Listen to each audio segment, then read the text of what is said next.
All right, strap yourselves in. This is a big one.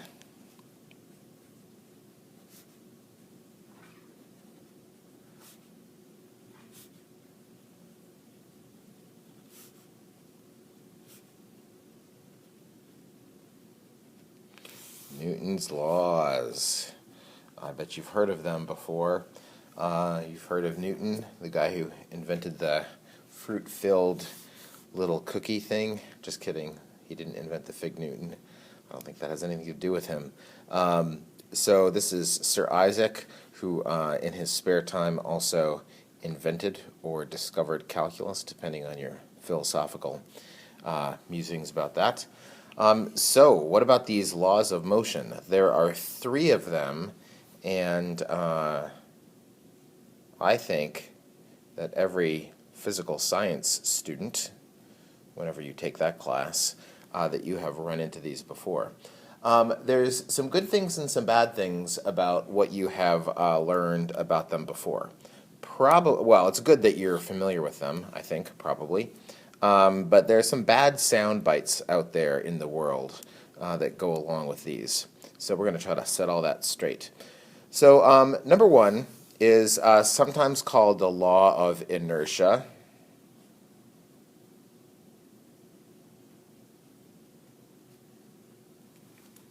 Which says that it's the one an object in motion will stay in motion, an object at rest will stay at rest unless acted upon by a force.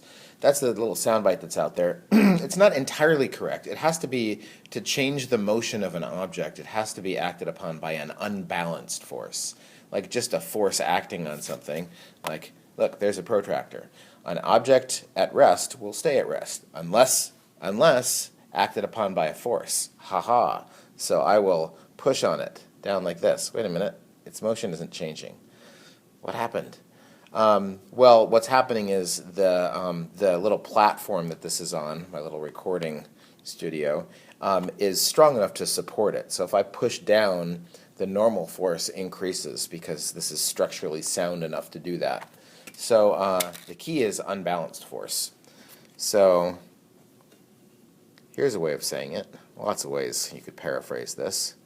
Objects will keep doing what they're doing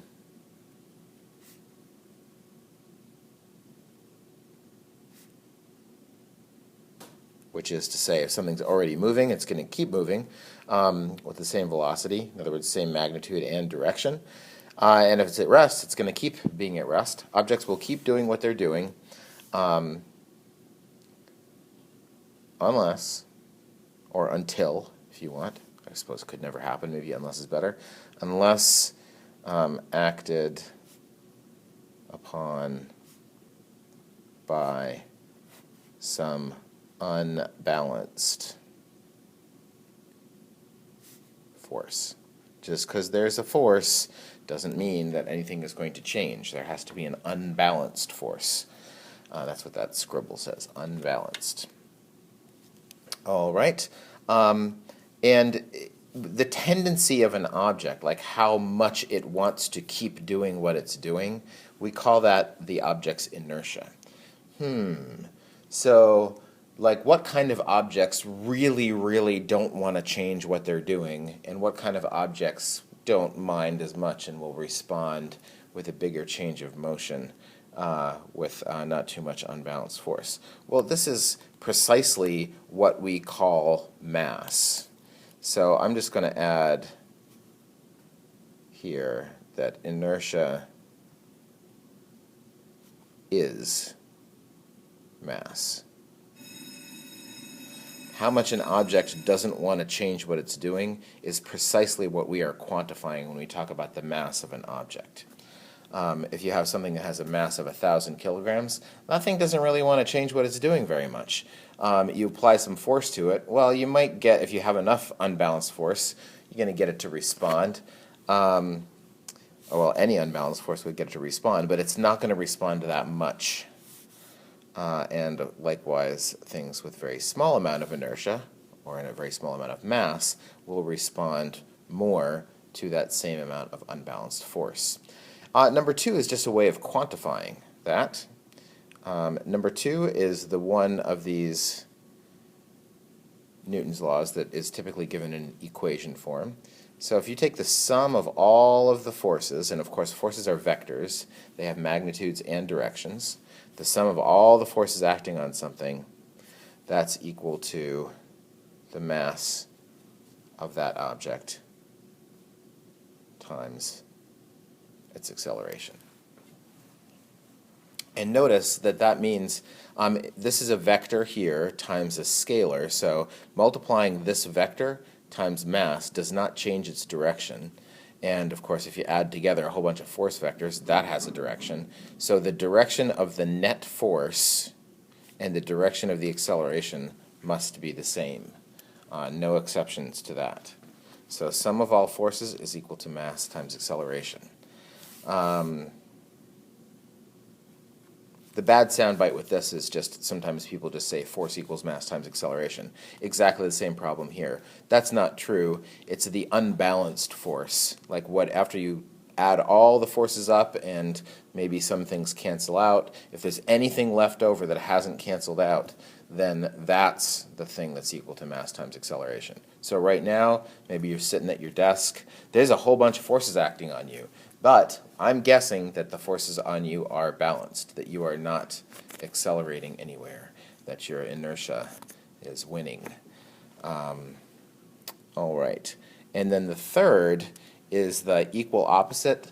Every action has an equal and opposite reaction. That's a pretty dumb way of saying that, in my opinion. It's not about actions and reactions. It's about forces. These are laws that are about forces. So I'm going to state the third law like this. You just get that equal opposite reaction thing. Get that out of your head. So what's the definition of a force? Since a force is an interaction between two objects. That's the definition. We defined a force to be that. So since a force, one force, is an interaction between two objects, the force as experienced by object 1 is equal but opposite in direction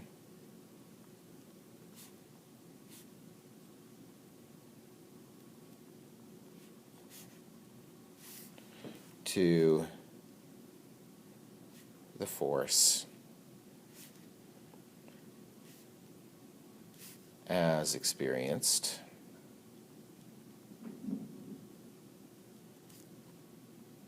by object 2.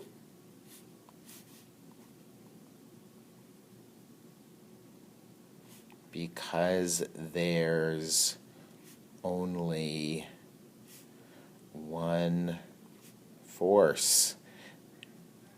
I mean, the interaction is the force, so there can't be two different amounts of force acting on the two objects because the force is the interaction between the two objects. There's only one interaction. So, like, how come, for example, consider this. Consider a baseball going toward home plate at, 95 miles an hour. Something like that, and there's a batter there at home plate, and the batter swings the bat, and the ball and the bat make contact with each other, and the ball goes flying out of the park, home run, and the bat, does the bat thing that a bat does after hitting a ball. So which force is bigger, the baseball on the bat or the bat on the baseball? Which one of those is bigger? Trick question. They're the same. They cannot possibly be different amounts of force because there's only one interaction. There's a baseball interacting with the baseball bat, and that's one interaction. There's only one bat-ball interaction. So it's not possible for the ball to feel more force than the bat feels because the bat and the ball are touching each other. The ball can't touch the bat more than the bat is touching the ball. There's only one interaction. This is really counterintuitive. People have a real hard time with this. And it's worth meditating on a little bit until you really can internalize this and believe that it's true. Not just say, okay, I'm going to when McGrath asks a question about this, some multiple choice question on the Chapter 5 test, I will pick the right answer because I know what the right answer is, but I don't really believe it. It's important that you get to the point where you really do believe that this is true and understand it on some intuitive level. So how do you get there? Here's a thing to consider that might help. So how about this example? There's an old junk car, nobody's in it, don't worry, sitting on the railroad tracks. Along comes a railroad vehicle, what's that called? A train. Along comes a train hurtling toward that old junk car. And the train, which is 99 boxcars long, smashes into that car. And that car goes flying. And the train, well, it just keeps going almost as if nothing happened. Which thing, does the train feel more force from the car, or does the car feel more force from the train? Trick question, but I bet I didn't get you that time. They're the same, right? There's only one train-car interaction. So then you think, well, okay, you say that, and Newton's laws, blah, blah, blah. But how can that possibly be true? Because the car goes flying, and the train basically just keeps going like nothing happened. So how can that be the same force? Well, you have to consider what the mass of these objects, and what are the other forces that are acting on them.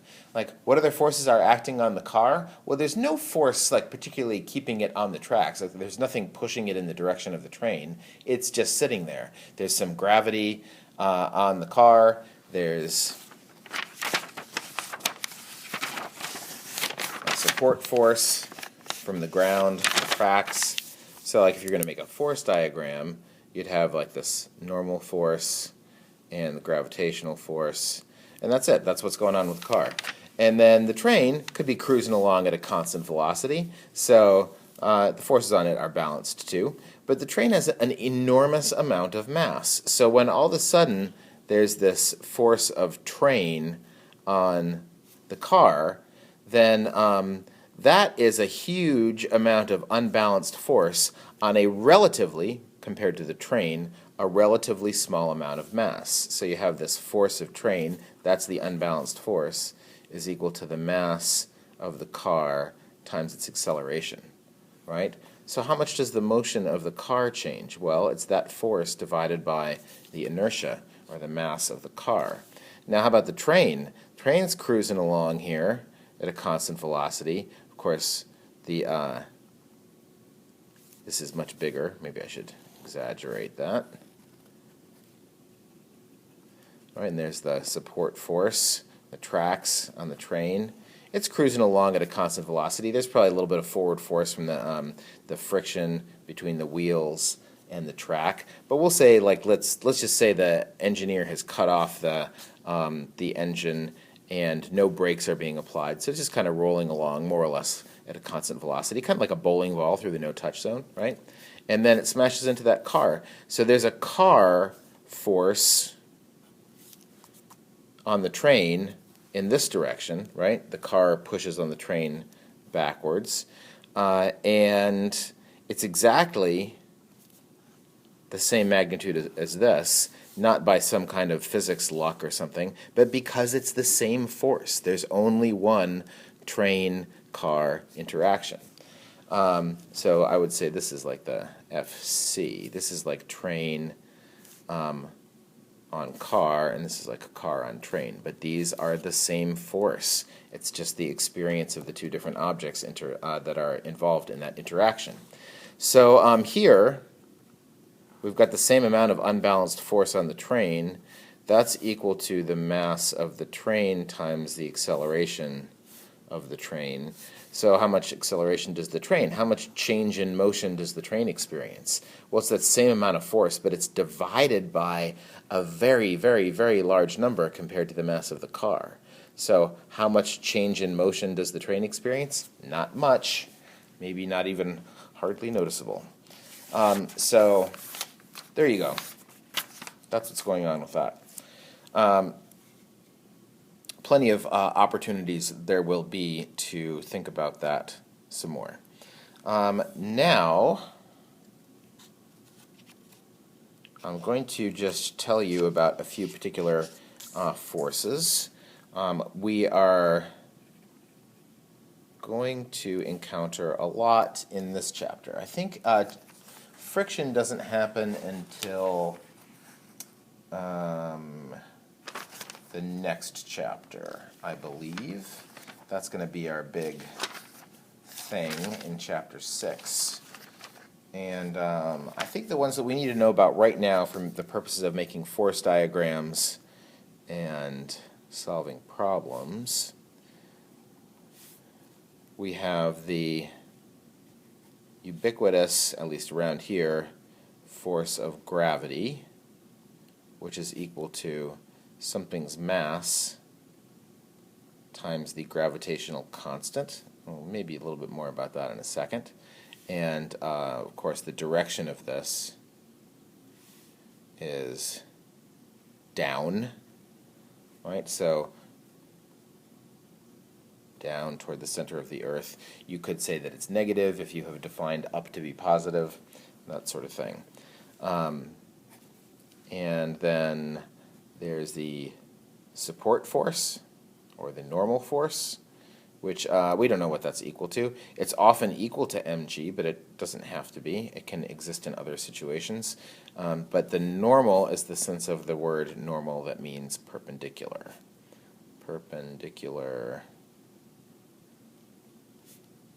to whatever that supporting surface is. And I think the other one that we need here is we're going to talk some about tension forces. A tension force is always in the direction